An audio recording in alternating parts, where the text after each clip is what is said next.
um pouco da gente, onde nós vamos trabalhar no livro de Apocalipse, mais precisamente as 4 das 7 igrejas,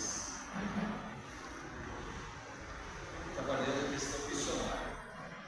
Então nós vamos abrir lá em Apocalipse, a Revelação, capítulo 2, e nós vamos ler os versículos do número 1 até o verso do número 7.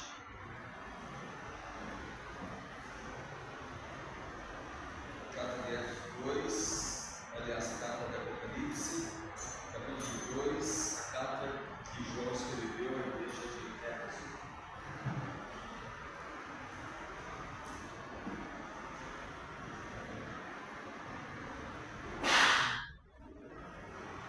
Apocalipse, capítulo 2.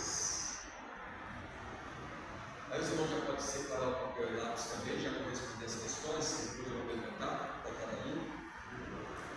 Pega o seu papel, lápis. Nós estamos em escola,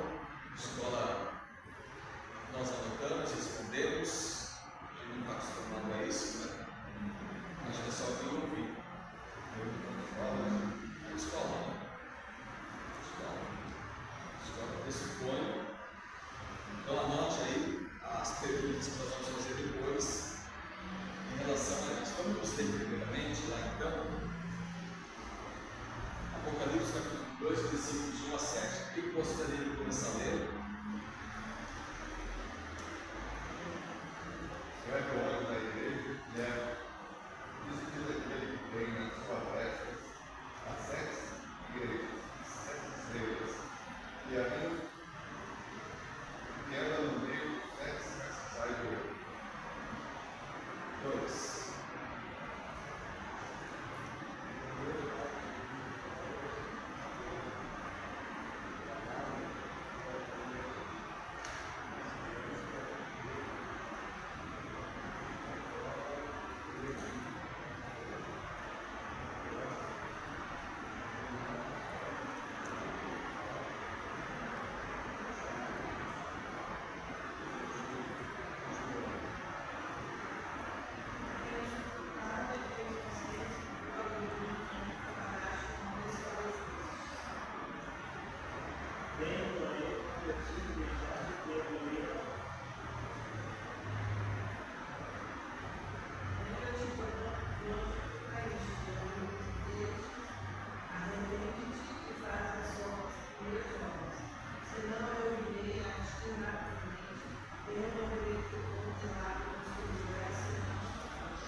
Quem tem ouvidos, ouça o que o Espírito diz às igrejas. O que vença, dar-lhe-ei a comer a árvore da vida, que está no meio do paraíso de Deus. Vamos estar. Os irmãos estão me ouvindo bem? Sim ou não? Está me abafado? Nós não preocupados? Deixa eu ligar.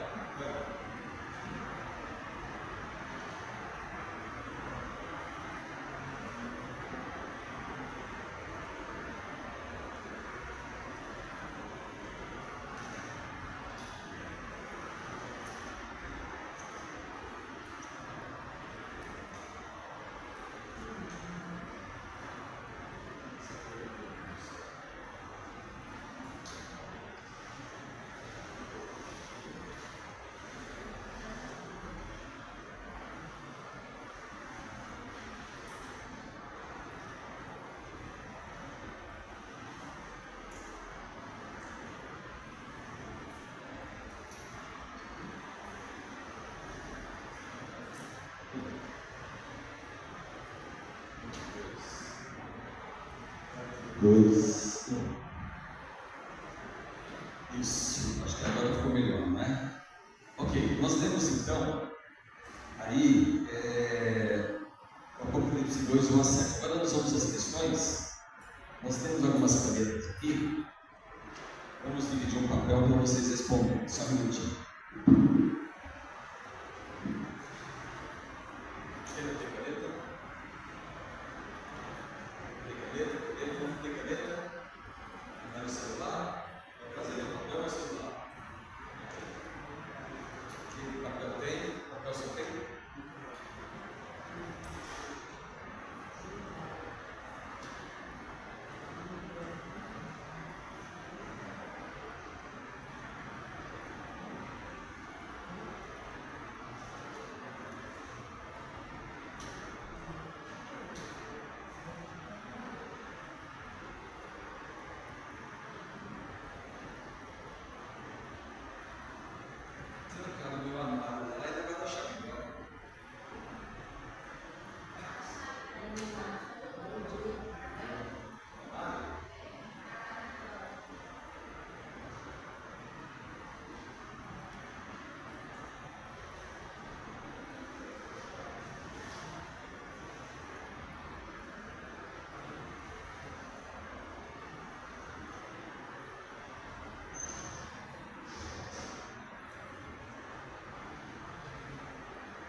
Muito bem, a primeira pergunta que nós temos aqui é: quais as características de quem está enviando a mensagem para a igreja de Éfeso? Quais as características daquele que está enviando a mensagem para a igreja de Éfeso? Escreva aí a resposta.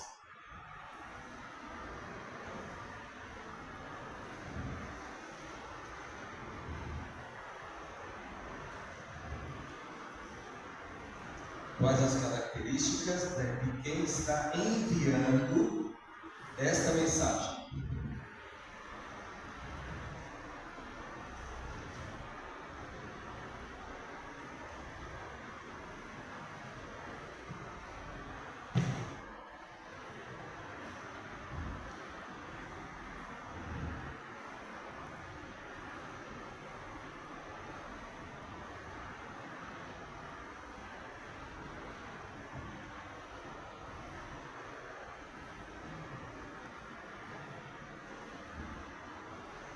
Quais são as características de quem está enviando esta mensagem para a igreja de Éfeso?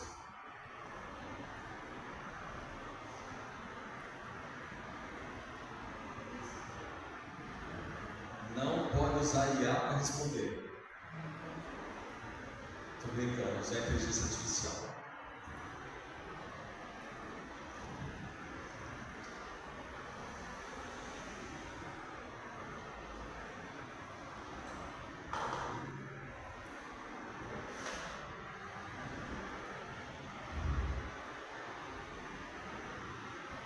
Já? Vamos para o número 2.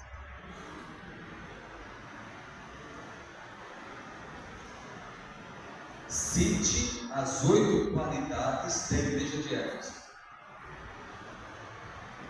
Cite as 8 qualidades da igreja de Éfeso.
características da igreja de Éfeso. Qualidades, né, na verdade.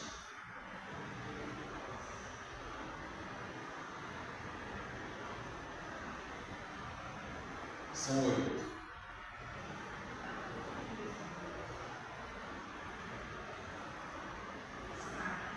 Está na Bíblia. Está no texto.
Quem está assistindo em casa também pode fazer as respostas, né?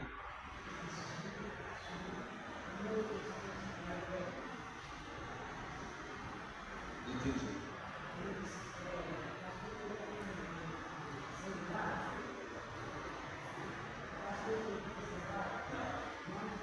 Eu visualização. Para quem está assistindo pelo YouTube, né? O nosso canal. Terminamos? Podemos ir para o último? Colocar as 8 características? A última pergunta. Nem tudo é perfeito. Qual a crítica que esta igreja recebe? Qual a crítica que esta igreja recebe?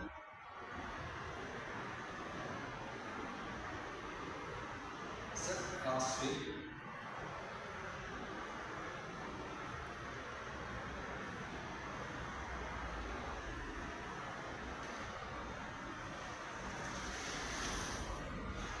Qual a crítica que esta igreja recebe?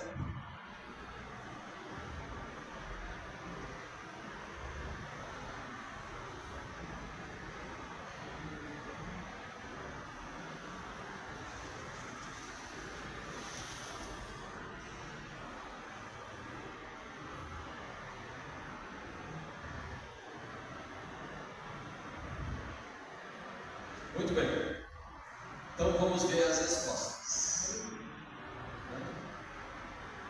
A primeira pergunta é: quais são as características de quem está enviando essa mensagem para Éfeso? Quem quer responder a primeira?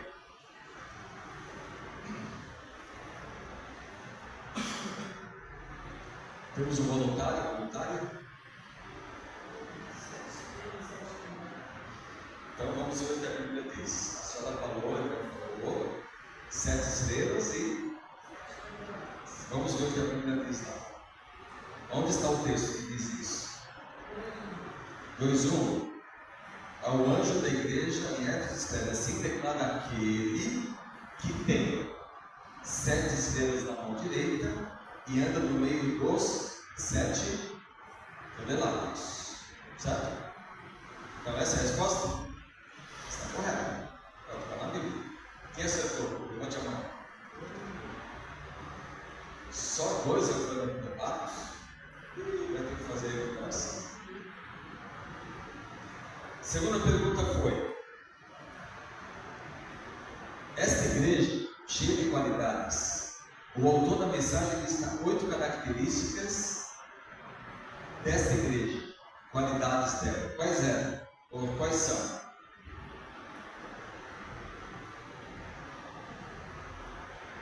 Quem quer responder?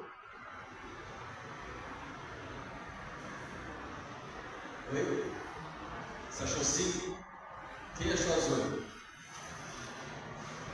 Irmão Almeida, você achou quantas? Conta aí. 3. 3? Maninho. 6. Irmão Manuel, quantos achou? De qualidades? Quantas?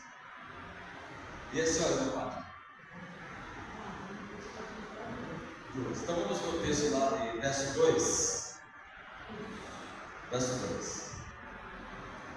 Ele começa com obras, trabalho, perseverança, não tolera pessoas más, coloca a prova, perseverando, suportando. Quantos tempo? Vamos repetir?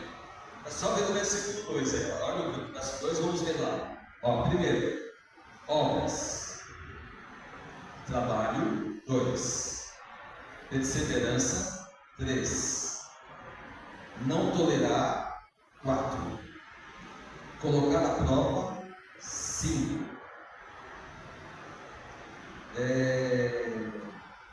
descobrir impostores, 6. Deixa eu ver aqui o que mais. Perseverado, 7.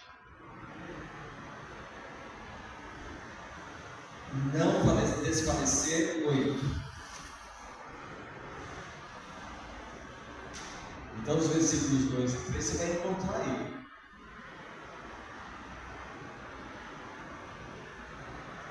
Certo? 2 e 3 você vai encontrar. Era o quê? Qualidades que a igreja de Éfeso tinha. Depois a gente vai voltar nisso daí. A gente entender. Vamos para a última pergunta desse primeiro bloco. Qual era a crítica que a igreja recebeu? Essa é fácil, hein? Deixasse o primeiro amor. Deixasse o primeiro amor. Então, vamos entender.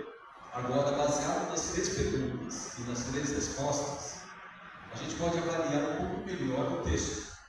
A gente não está acostumado com isso, a gente está acostumado só a ficar ouvindo. A gente está acostumado a ficar pensando, pesquisando, entendendo, olhando, mas apenas prestando atenção com aquele que está ali ensinando, né? Então vamos lá. O autor é o Senhor Jesus, certo? O autor é o Senhor Jesus. Ele diz lá que é o Senhor que fala. E o anjo é que está sendo usado.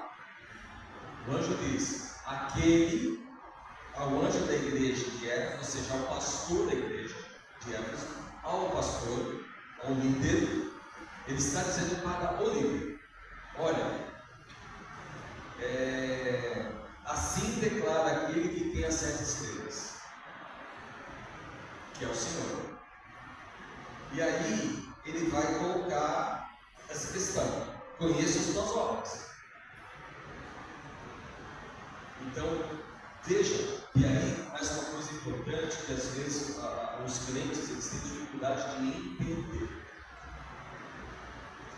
O crente acha, entende que o importante é ser salvo.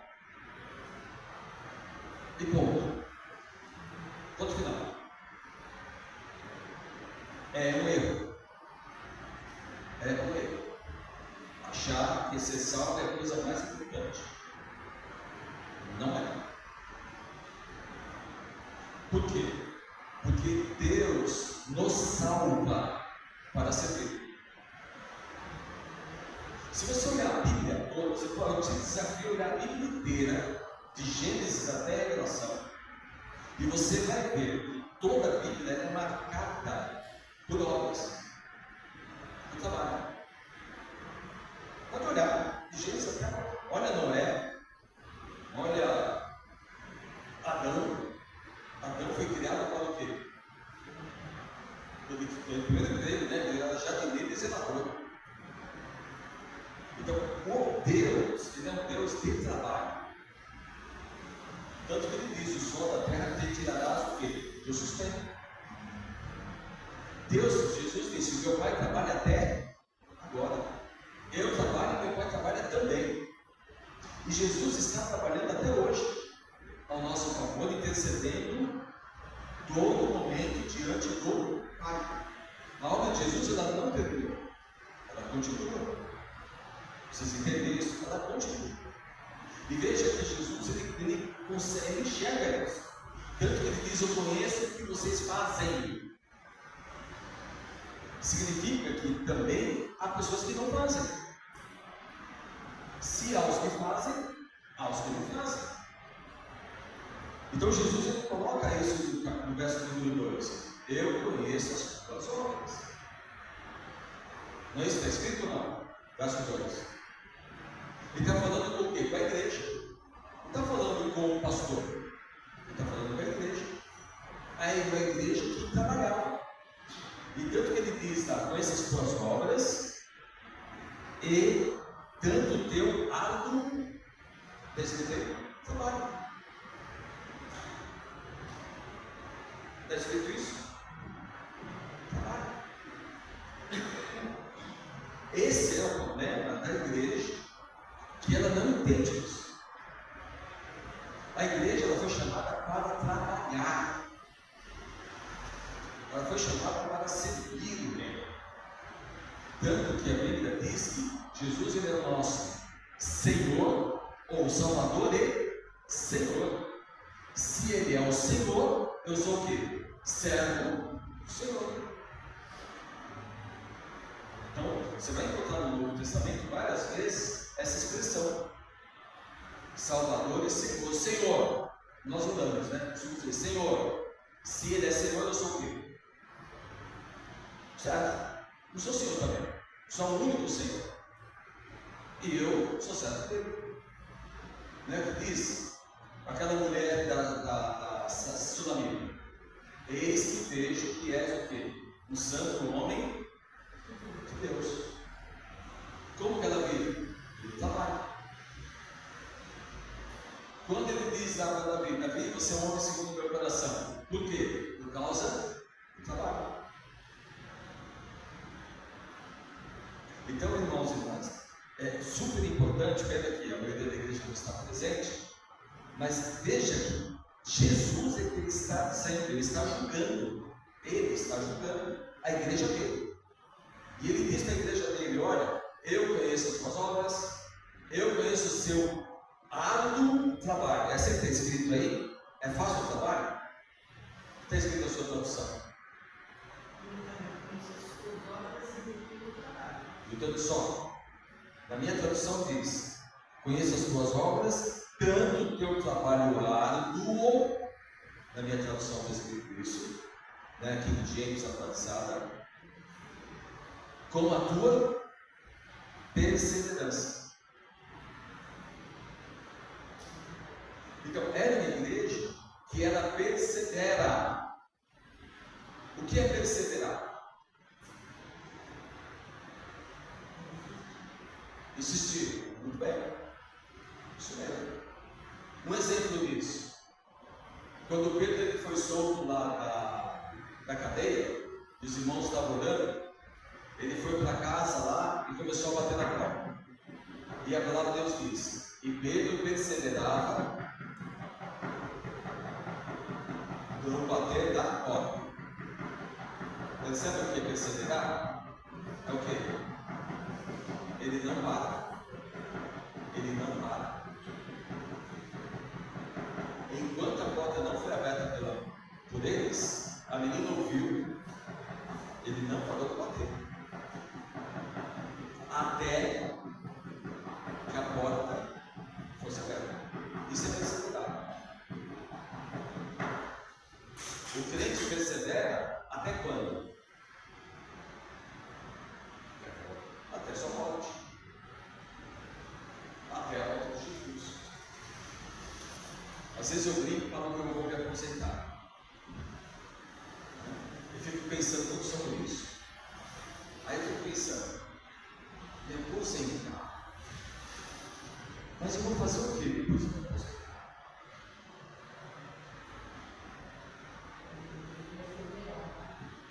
Aí eu falo, não, eu já estou aqui maquinando, pensando onde servir e como servir. Já estou pensando lá na frente. Minha cabeça já está trabalhando lá anos para frente. Me aposentei, e agora? Eu consigo ainda servir. E vou servir. E servir até quando? Até a morte. Por isso que ele diz: trabalho árduo e perseverança. E aí, irmãos, esse é a essência da igreja: trabalhar, ser perseverante, não desistir, não parar. É claro que hoje, a gente for olhar isso, esperar isso na igreja, é meio difícil, até porque nós não vivemos essa época da igreja de Éfeso, né? Nós vemos mais da igreja lá da frente do Filadélfia, mas essa questão aqui, ela é importante na vida da igreja. E ele diz ainda, verso número 3, não podes tolerar pessoas más. Não tolera pessoas más. E é essa a coisa também que a igreja, nós como crentes, nós temos que zelar por isso. Não tolerar. Então aquele que faz o mal, como diz o próprio Apocalipse, né? Quem se santifica, santifique-se ainda, e quem faz bondade, faça mais ainda. Por quê? Porque o tempo está próximo. Depois, colocar à prova aqueles que se chamam, declaram apóstolos. Isso cabe muito nos dias de hoje, onde tem um monte de gente que se declara apóstolo, se diz apóstolo, mas não são. A gente até falou isso ontem aqui nos homens, sobre isso. Pessoas que se dizem e as obras deles dizem que não. Eles dizem que são, mas as obras mostram que não. Só que a igreja, muitas dessas igrejas não percebem isso. Mas a igreja de Éfeso percebia que ele colocava à prova esses homens, mas não são. E eles descobriram que eles eram impostores. Então, há líderes impostores dentro da igreja? Sim, há. Há líderes que enganam? Sim, há. Há pessoas que dizem que são e não são? Sim. Então a igreja tem problemas dentro dela? Sim, ela tem. A igreja é perfeita? Não há. Mas a igreja de Éfeso, ela tem uma atitude legal. Ela põe a prova. Está escrito aqui. Você está escrito na sua Bíblia, deve estar também. Não por todas as pessoas más, e puseste a prova. Está escrito isso aí? Tá? Está escrito. A igreja coloca a prova. Aqueles que se dizem, mas não são. E aí, os impostores colocam para fora. Aí no verso número 13 ele diz: você tem perseverado e suportado sofrimentos. Aí a gente pergunta, né? Para a gente entender: que sofrimentos nós temos hoje por causa de Jesus? Sinceramente, nós sofremos hoje por causa de Jesus? Não. Nós não sofremos. Tem gente que está dormindo aí. Está na cama, ou ficou com medo de se molhar, porque ficou com preguiça. Isso é sofrimento? Por causa de Jesus? Não. Então a igreja hoje ela não sofre. Ela se dá o luxo das pessoas fazerem o que elas querem, não o que o Senhor quer. Ela se dá o luxo de escolher. Já a igreja de Éfeso, naquela época, eles pagaram o preço muito alto de perseguição. A gente falou na semana passada, na introdução dessa lição. Perseguição. Eu ia até passar um vídeo aqui, mas eu não coloquei. Eu não sei porque meu celular não está girando. Mas tem um vídeo aqui. Eu poderia até passar com a Laura aqui, não sei se a Laura consegue. Na hora que ela conseguir também precisa sempre achar. Deixa eu ver aqui. Qual foi desses vídeos aqui?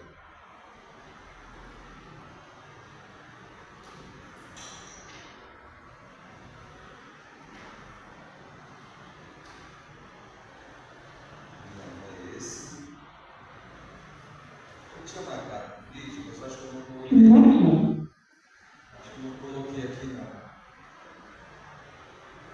Ou coloquei, deixa eu ver. Coloquei sim. Vou passar para a Laura, quem sabe eu consegue.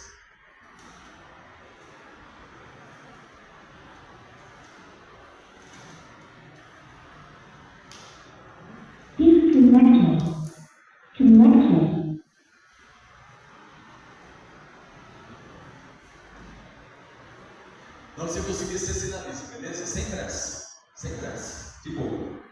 Bem, aí a última pergunta que tem na verdade, persevera suportando sofrimentos e não se deixa desfalecer.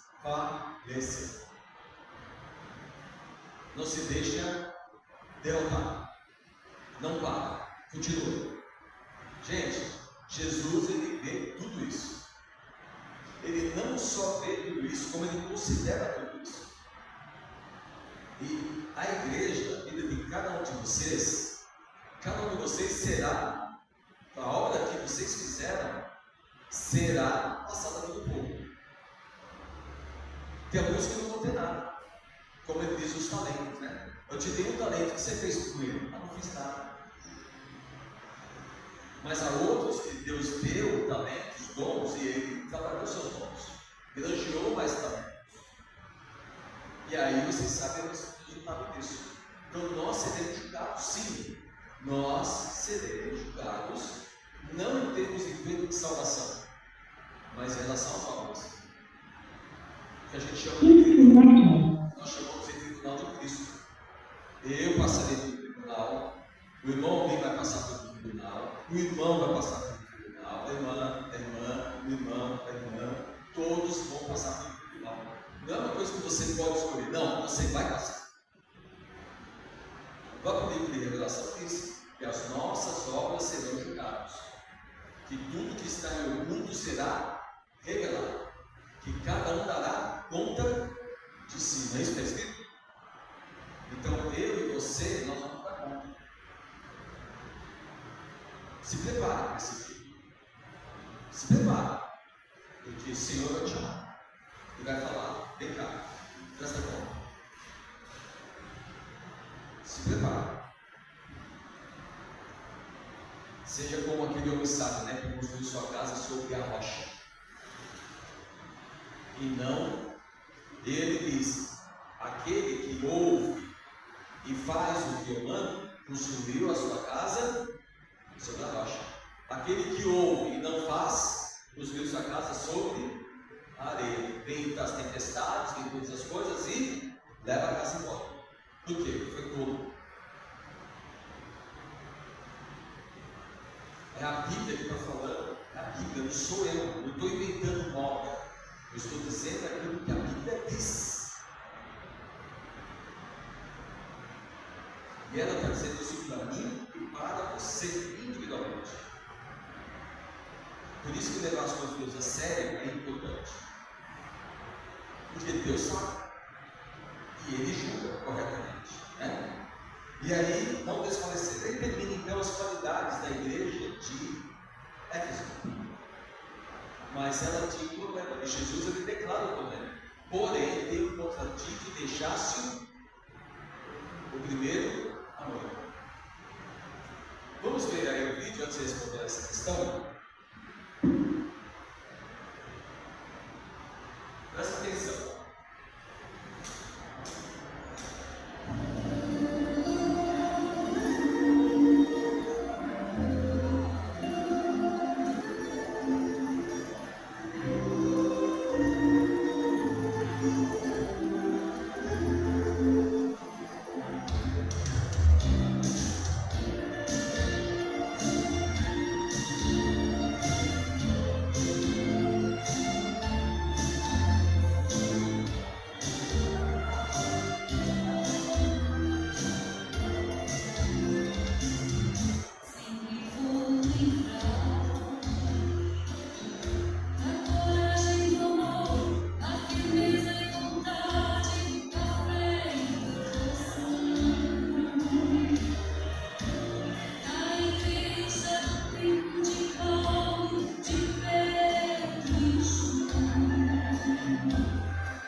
Obrigado, Laura. Quem acha que isso aqui não existiu? Entende a diferença? Eles poderiam ser salvos disso aí, simplesmente dizendo: eu, César é meu Deus, César é meu Senhor. Sabe isso? Se eles dissessem só essa palavra, seria suficiente.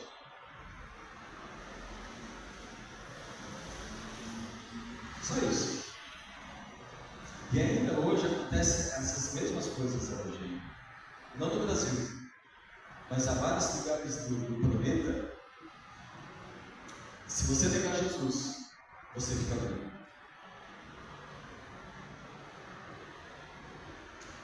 Por isso que a gente fala, irmãos e irmãs, baseado na história de que Deus, Ele é um homem, Ele é uma pessoa séria. Deus, Ele é sério, Ele não brinca. E quem está com Ele deve também ter essa visão de que Deus que Ele serve é um Deus justo, um Deus de amor, mas também um Deus de justiça. E Ele é um Deus que não divide a glória dele com ninguém. E aquele que o segue deve seguir liberdade. E não meia boca. Então, desses irmãos do passado, vocês viram, não foram todos, claro, mas muitos. Deus livrou Daniel, mas não livrou eles. Então, ele fala, na terceira questão, tem perseverado, depois ele diz, entretanto, verso 4, abandonaste o primeiro amor. Eu me lembro quando eu me converti. Você se lembra quando você se converteu? Tenta trazer isso à memória. Quando você se converteu, a alegria que você tinha é a mesma de hoje ou é diferente? Diferente. Parece que passou, não é isso? Você lembra quando você namorava? Lembra quando você namorava? Não era tudo uau! No dia de chegar sábado, ou ligar, e etc, etc.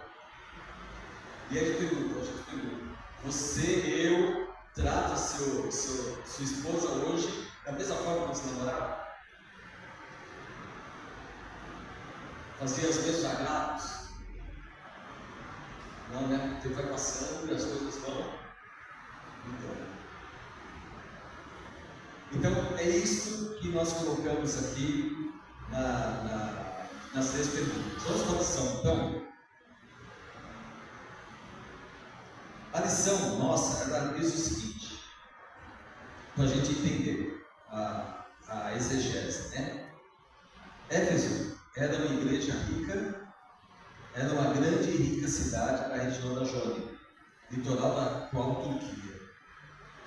As condições sociais, políticas e econômicas da vida faziam dela uma cidade próspera e culta, porém de moral corrompida. O Senhor Jesus se apresenta à igreja de Éfeso como que tem em sua destra as 7 estrelas, como que anda entre os 7 castiçais de ouro. Isso aclara também sua posição, que ele não deixa dúvida alguma quanto ao que vem a seguir sobre o conhecimento que ele tem das igrejas. Ele está ali e sabe o que acontece. Deus está no meio da sua igreja e sabe tudo o que acontece. Esqueci da luz.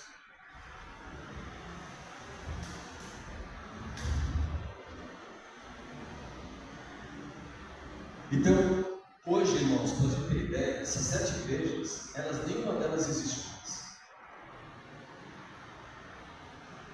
E todas elas hoje, elas foram tomadas, né, com o tempo, todas as cidades foram tomadas, viraram o reinado do Império Otomano. Os muçulmanos acabaram com todas elas. Não existe mais. E praticamente, quase todas elas ficam naquela região da Ásia, da Turquia, onde o Islã proíbe hoje a Bíblia. Onde nasceu essas igrejas, nenhuma existe mais. Se acabaram. E hoje não tem mais lá. São raras as igrejas cristãs, e muitas vezes os crentes lá são crentes, como foi dito ontem aqui, crentes secretos. Senão eles vão morrer. A igreja de Éfeso tinha muitas coisas que mereciam louvor. Versos 2 e 3. O autor da nossa lição aqui destaca 2 deles. Fidelidade no serviço. Ele diz: conheço as tuas obras, o teu trabalho, a tua paciência. Se você olhar na revista que eu mandei para vocês, na semana passada e enviei essa semana de novo, a palavra obras refere-se aos bons serviços que a igreja estava prestando. A quem? Ao Senhor. Então, a igreja prestava serviço ao Senhor. E o Senhor reconhecia isto na vida daquela igreja. Então, quando a igreja hoje olha, a Igreja Batista Pedras Vivas, o que ele encontra? O que será que quando ele olha para dentro desta igreja, o que ele encontra? O que ele vê? O que ele percebe? Será que ele está se agradando desta igreja? Já que ele anda no meio da igreja e conhece a sua igreja? Será que ele está feliz conosco? Será que ele se alegra conosco? O que ele vê em nós? É uma pergunta que eu não sei a resposta. Não consigo responder. Mas fica a pergunta. O que ele vê quando ele visita esta igreja? Quando ele olha nós? Uma pergunta. Aí a gente fica imaginando. Até porque a gente não sabe exatamente quem é cada um de nós. Como igreja. Uma coisa é estarmos aqui, outra coisa é vivemos lá fora. E a gente pode pensar somente aqui dentro. Então ele diz lá: aos bons serviços. Era de fato uma igreja ativa e agressiva. O autor está dizendo que era uma igreja ativa. Era uma igreja de movimento. E ele diz ainda: trabalho é mais que obras. A palavra trabalho aqui, traduzida por trabalho, refere-se ao, olha o que ele diz, esforço que produz serviço a custo de sofrimento. Ele diz que a palavra trabalho, usada no texto lá no grego, ele está dizendo que é um esforço feito com base no sofrimento.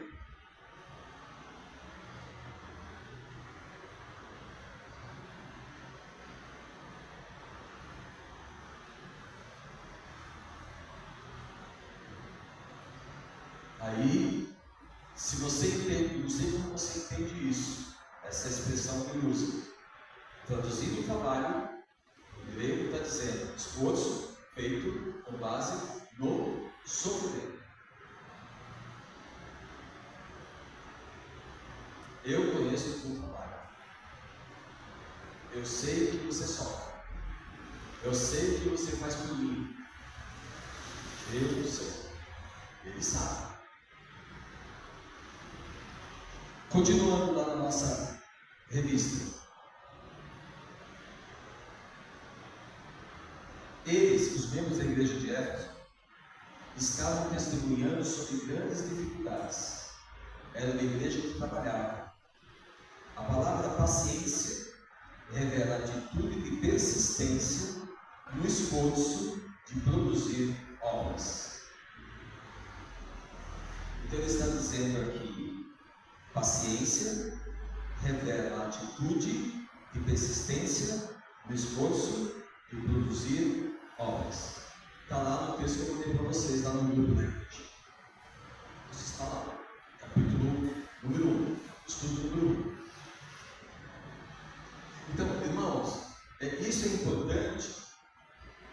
para que a igreja entenda, se não entendeu ainda, que ela foi colocada no mundo para o serviço.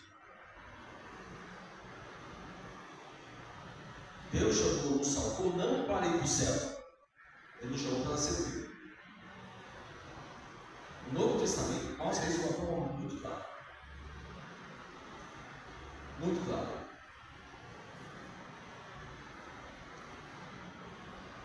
Verso do ponto número 2. Agora, vocês querem comentar essa questão do serviço? Algum comentário? Não? Do esforço, do trabalho, da perseverança, da paciência? Não? Então vamos falar do segundo ponto, que aquela igreja também tinha grande qualidade, que é a questão doutrinária. Doutrina. Não pode sofrer os maus. Indica que os mestres heréticos tinham influência entre a população de Éfeso. Chegam até lá, colocando-se como apóstolos e missionários, mas a igreja de Éfeso os provou e os rejeitou. Esse talvez seja um dos grandes problemas hoje. Nós pastores hoje, quando nós conversamos entre nós colocamos algumas questões, várias questões, e uma delas, entre elas, é que os membros da igreja, hoje, muitos membros da igreja hoje, preferem as pregações do YouTube do que as pregações da sua própria igreja.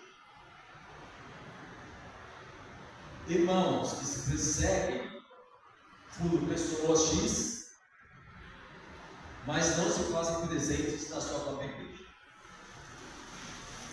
Você prefere ficar ouvindo A, ou B, ou C no YouTube, aí eu sigo, eu gosto de ouvir, eu vejo, e assim vai. Mas a sua própria igreja, a mensagem da sua própria igreja, ele desconhece. E aí, esses irmãos acabam ouvindo coisas que não deveriam ouvir, coisas que não são bíblicas, e aí acham que aquilo é uma verdade. E começam a se encantar.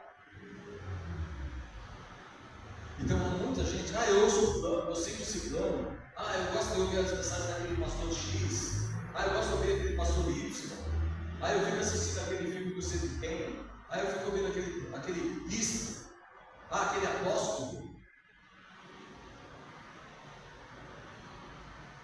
Parabéns. Aí diz que a igreja são feitas de membros, ele coloca a prova e rejeita. Há muitos pastores, ou bispos, ou apóstolos que se dizem hoje não são. A gente até comentou sobre isso aqui. A barbaridade que muitas igrejas têm, e as pessoas não colocam a prova, usando como meio de medida.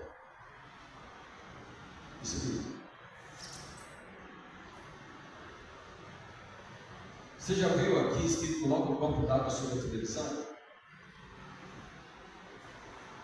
Você já ouviu na Bíblia dizendo assim, compre esse relógio por 20 mil reais? Você já ouviu na Bíblia alguém dizendo, dá 1.000 reais hoje e Deus vai te abençoar e você vai se tornar rico? Você viu isso aqui?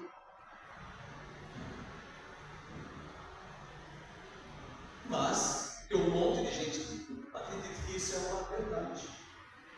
Falsos profetas, falsos pastores, falsos bispos, falsos apóstolos. Então, doutrina. Chegaram até lá colocando-se como apóstolos, mas a igreja os rejeitou. Efésios tinha resistido bastante em sua fidelidade para com o nome de Cristo. A igreja não esmoreceram em meio das 1001 dificuldades criadas pela perseguição e pelas invasões a falsas doutrinas. Então, essas duas questões, elas são importantes. Ela perseverou tanto na perseguição, promovida pelo Estado romano, na figura do César, quanto também ela perseverou quanto às falsas doutrinas. Então ela perseverou em duas frentes: perseguição de um lado e os falsos profetas do outro. Isso a igreja leva parabéns. Esses elogios nos levam a crer, no primeiro instante, que esta igreja é um modelo, pois parece não haver nela nada errado. Apesar das dificuldades, a igreja de Éfeso cumpria com o seu dever cristão. Mantinha suas atividades, combatia os falsos mestres, confrontava o pecado e não enfraquecia na obra do Senhor. A obra do Senhor. Mas o Senhor examina tudo com um olhar criterioso e descobre e olha e vê uma grande falha naquela igreja, na vida dos irmãos daquela igreja. E ele diz: tenho porém contra ti. Olha o que ele diz, a palavra que ele usa. Jesus dizendo isso para a sua igreja: tenho porém contra vocês. Ele está dizendo: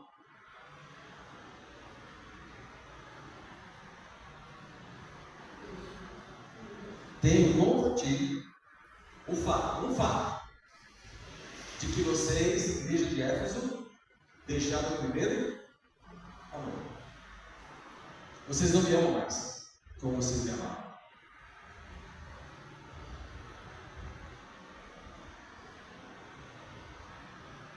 Será que isso acontece só com a igreja de Éfeso? Será que isso só aconteceu naquela época? Será que hoje há igrejas que deixaram o primeiro amor? Alguém tem dúvida sobre isso? Ou é só olhar para o lado?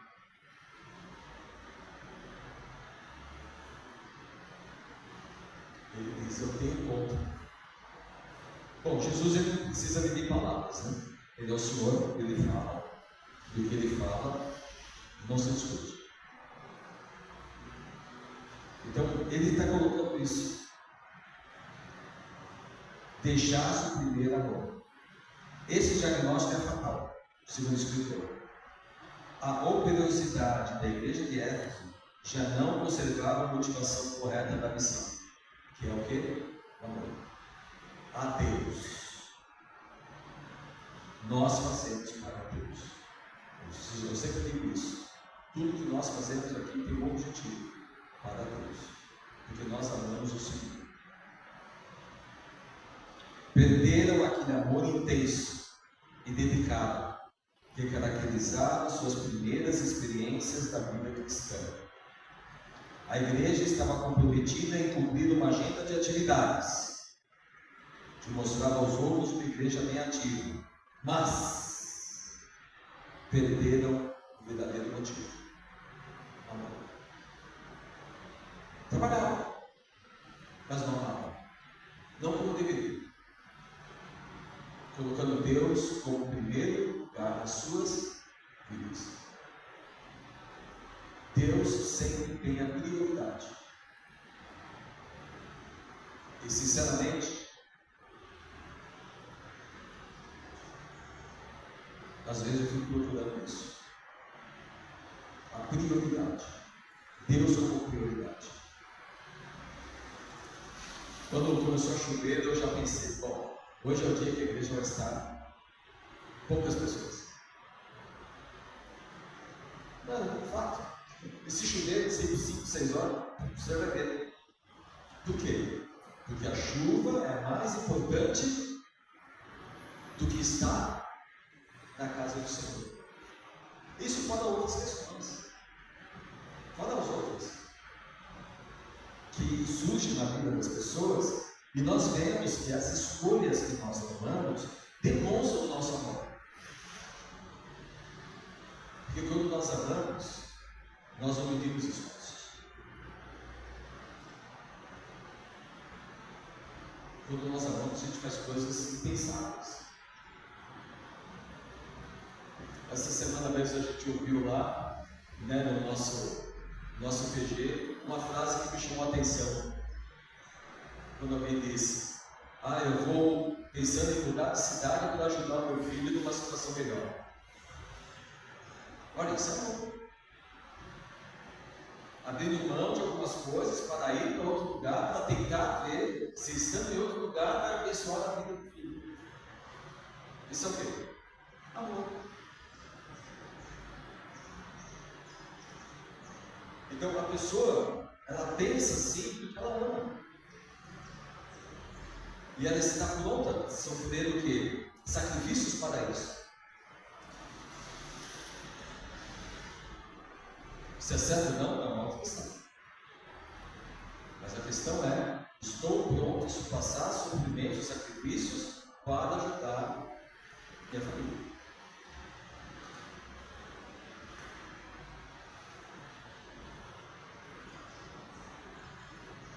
Esses dias, nós estávamos numa situação X, e aí foi perguntado lá a questão de uma separação entre o casal. E a mulher disse assim, e eu aprendi com a minha mãe uma coisa. A minha mãe dizia à mulher, eu sofri muito. A mãe dela. O homem, o marido, ele era chulo, ele era ignorante, ele maltratava, ele desrespeitava. E as pessoas vendo tudo aquilo diziam, por que você não larga ele? Por que você não larga ele? E ela não respondia. Aí um dos filhos vem naquela situação, tira ela de casa, leva para a casa dele e fica, mãe, agora só fica aqui. Você não precisa mais ficar aguentando as coisas do pai. E ela falando que a mãe dela foi e ficou 2 meses na casa do filho. E no final de 2 meses ela volta de novo para casa. Mãe, mas por que você vai voltar? O pai faz isso, o pai faz aquilo, por que você vai voltar para lá? Ela diz, eu decidi viver com ele. E eu vou viver com ele, tendo tudo bem, ou estando tudo ruim, porque a minha vida é bem. E é ela dizendo para ela, na situação dela agora, mediante as traições do marido, quando foi perguntado se ela ia separar dele, por causa do adultério, ela disse, não. Eu vou cumprir a minha parte. Eu não recordo. Porque eu decidi casar com ele, e se eu decidir casar com ele, eu vou ficar com ele. Não importa a situação que seja. Uma visão dessa irmã. Aliás, eu não o conheço, mas pelo aquilo que os irmãos colocaram, ela é uma mulher de Deus. Então, irmãos e irmãs, é isso, sabe? O sofrimento é abrir mão de coisas que às vezes a gente quer. O sofrimento, às vezes, fazer coisas que a gente não quer. É a gente fazer por causa não de nós, mas por causa do reino. Nós servimos o reino. Nós não servimos o pastor. Nós não servimos os irmãos. A gente serve os irmãos, na verdade, a gente está servindo o reino, o Senhor, servindo os irmãos. E é isso que a igreja ela tem que entender e fazer isso por amor ao Senhor. Mas essa é uma questão de visão, de entendimento. Aqui, ó. Ela ocorre primeiro aqui, na sua mente. Se a sua mente não tiver essa visão, os seus atos não vão ter essa visão. Se você não pensar em trabalhar isso aqui na sua mente, isso não vai ser refletido nos seus atos. Porque os seus atos sempre refletem aquilo que você é, aquilo que você pensa. É só uma maneira de pensar. Aqui, ó, essa caixinha. Ela que manda em você. A influência do Espírito Santo nessa caixinha é que faz você ser diferente. E entender, eu vou fazer isso para o Senhor.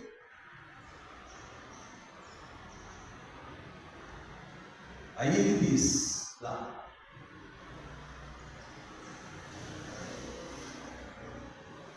perderam aquele amor intenso e delicado que caracterizava suas primeiras experiências de vida cristã. Estavam comprometidos em uma agenda de atividades que mostrava aos outros uma igreja bem ativa, mas perderam o verdadeiro motivo da missão.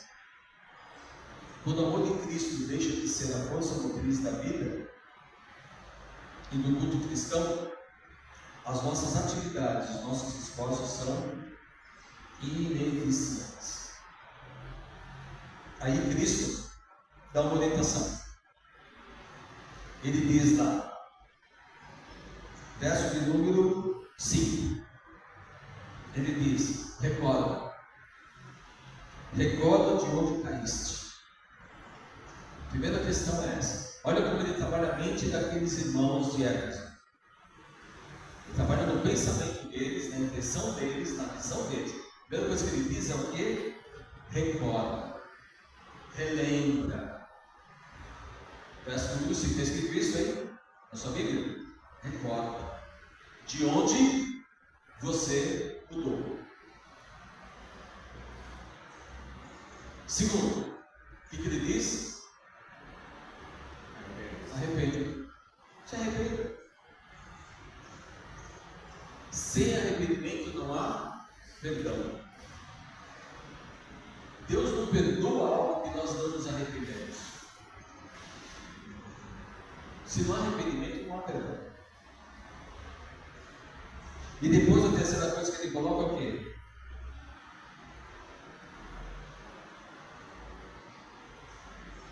O que ele diz? O que ele diz a terceira coisa? Oi? Eu não ouvi. Volta às primeiras. De novo ele volta do trabalho. Percebe que ele volta do trabalho? Volta. Primeiro ele diz: veja onde você caiu, relembre onde você caiu, se arrependa e volte a trabalhar. Ele diz para parar de trabalhar. Ele diz: olha, volta para a igreja e tudo quanto fica lá. Ele diz o quê? Volta ao o quê? Primeiro as primeiras obras. Volta a trabalhar. Oh, glória a Deus. Aleluia. Gente, a satisfação é essa. É amar a Deus sobre todas as coisas. E trabalhar para Deus pensando nisso. Eu faço por amor a Ele. A Ele. E amar a Ele sobre todas as coisas é isso. Eu faço para Ele, eu amo a Ele. Eu amo. Eu vivo para Ele. E eu faço para Ele. E Ele sabe disso. Porque Ele me sonda. Ele me conhece. Ele sabe quem eu sou. E por que eu sou. E por que eu faço. Então Ele sabe disso. Como Ele sabe também das áreas da minha vida que precisam serem tratadas também. Mas Ele coloca isso. Volta. Lembra, arrepende e volta. Lembrar da alegria e entusiasmo que havia no amor de Cristo e sua obra. E sua obra. Arrepender-se de um serviço feito sem amor. Voltar à motivação correta da missão, que é o fruto de um coração que ama. A motivação da missão da igreja não for corrigida, esta perde sua razão de ser no mundo. Por isso que as igrejas estão falidas, mortas. Elas estão cheias de gente e mortas. Porque elas perderam o amor. Mortas. O trabalho que elas fazem não tem sentido. O que elas fazem não tem sentido. Não tem a motivação correta. Perder o castiçal é não ter mais o direito e a felicidade de existir, uma vez que não satisfaz o propósito de quem a comissionou. Tanto que ele tem isso, ele diz, verso de número 6: tens contudo a teu favor que odeia lá a página dos teus. Aliás, o 5. Recorda-te, pois, onde caísse, arrepende e volta. Porquanto não te arrependeres. Olha o que ele diz para a igreja: se vocês não se arrependerem, virei contra ti e tirarei o teu candelabro do seu lugar. Então, todo ato tem uma consequência. Para Deus, todo ato tem uma consequência. Nem que o ato seja de omissão. Omissão tem uma consequência. Fazer sem amor tem uma consequência. Fazer com amor tem outra consequência. Não fazer nada tem outra consequência. Tudo tem uma razão do futuro. Tudo coopera com o seu futuro. O seu amanhã. O seu amanhã depende daquilo que você faz hoje. Porque é a lei da semeadura, né? Aquilo que o homem plantar, certamente ele vai o quê? Semear, vai colher. E aí termino aqui que nós temos uma razão. Quando nós aplicamos isso a missões, nós não fazemos missões por fazer. Nós fazemos missões porque nós amamos a Deus. E Deus é o Senhor que estipulou missões. Quando Ele disse várias vezes: ide por todo mundo, pregar o evangelho a toda criatura, como ouvirão o seu ar quem prega. Venha do lado daqueles que vão e levam a palavra de Deus, aqueles que vão chorando e trazem consigo os seus muros, aqueles que vão andando pelo caminho, que vão falando, que vão declarando, que vão mostrando, que vão testemunhando o amor de Deus. Nós fomos chamados para servir o reino, e um dos serviços que nós prestamos ao reino é fazer a obra de missões, é pregar. O que vai acontecer com as pessoas que nós pregamos não é problema nosso. Se a pessoa vai ser salva ou não, não é problema meu. O meu problema, a minha ordem que eu recebi é ide e pregar e ensinar todas as coisas. Então aquele que quer aprender é isso. Todos nós deveríamos ser mestres. Todos nós deveríamos estar ensinando a palavra de Deus a alguém. Todos nós deveríamos estar fazendo estudo bíblico na casa de alguém. Porque ele diz: ir por todo mundo, pregar e ensinar. Ensine. Você pode ensinar. Mas não, nós não fazemos. Como igreja de Cristo, muitos de nós não fazemos. Aí, para terminar, tem 3 perguntas aqui. Qual a motivação da nossa ação missionária? Você oferta para missões? Talvez vai dizer não. Por que não? Porque eu acho que não é importante. O que você acha? Você que perguntou para a Bíblia, é isso? Se não é importante, você ofertar para missões? Aí você pode dar uma pessoa para responder: mas eu já sou o dízimo. Dízimo é uma coisa, missões é outra. E oferta é missões. Mas por que eu tenho que ofertar para missões? Porque é uma forma de você fazer a obra. Mas eu não tenho como ofertar. Então vá fazer missões.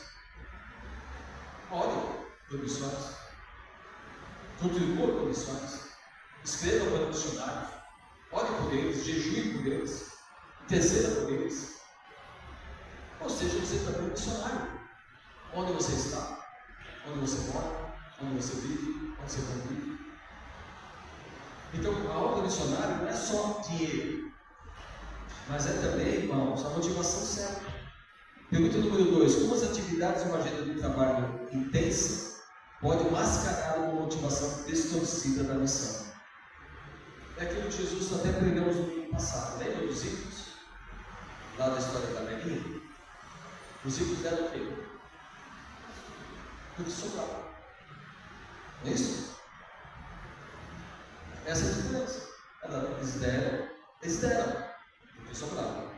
A velhinha também deu do que ela tinha. Essa é a diferença da motivação. Qual foi a motivação da velhinha? Não, certamente não foi a mesma motivação dos filhos. Os dois fizeram a mesma coisa, mas as motivações eram diferentes. Que ações concretas podem evidenciar arrependimento e o retorno ao primeiro amor na missão? Que ações concretas? Começando a entender que isso é da vontade de Deus. É entender que isso faz parte da obra de Deus. É entender que é isso que faz com que igrejas sejam abertas, que pessoas ouçam o Evangelho, que a obra se aumente no mundo, para que mais pessoas conheçam Jesus como Senhor e Salvador de suas vidas. É ter essa motivação. Eu faço missões para ver mais almas salvas, para ver mais igrejas feitas, para pessoas poderem adentrar. Tudo para a glória de Deus, porque o nome de Deus está sendo glorificado. Vamos orar. Pai, te agradecemos pelo estudo dessa manhã, Senhor, e colocamos, ó Deus, tudo isso que foi dito, lido, falado, pensado nas nossas vidas. De alguma forma o Senhor possa trabalhar isso. Que o Senhor nos ensine, ó Deus, a ver, nós não podemos perder a visão do primeiro amor, daquilo que realmente nos motiva para servir o Senhor, para o trabalho árduo, para a paciência, perseverança, porque é isso que nos move, porque nós amamos o Senhor. E nosso amor é maior do que todos os outros amores que nós temos, porque o Senhor vem em primeiro lugar na nossa vida e no nosso viver. O Senhor vem em primeiro lugar nas nossas escolhas, nas nossas decisões, na nossa visão, na prioridade das coisas. Ó Deus, isso mostra se realmente nós te amamos, quando nós colocamos o Senhor em primeiro lugar em tudo. Aí sim nós podemos te amar. Mas quando colocamos outras coisas antes do Senhor, certamente nós não amamos o Senhor com toda a nossa força, com todo o nosso entendimento, com todo o nosso coração. A palavra do Senhor diz para nós relembrar de onde caímos. A tua palavra diz para que nós possamos voltar, para melhor se arrepender. E depois o Senhor diz para nós voltarmos à obra que nós deixamos, que nós estamos fazendo talvez de maneira fraudulenta diante do Senhor. Ó Deus, que o Senhor trabalhe isso nas nossas vidas e na vida daquele que, porventura, vê esta missão, esse estudo no YouTube, que o Senhor, ó Deus, através do teu Espírito, trabalhe isso em nossas vidas. Em nome de Jesus nós oramos e pedimos. Amém. Que Deus abençoe.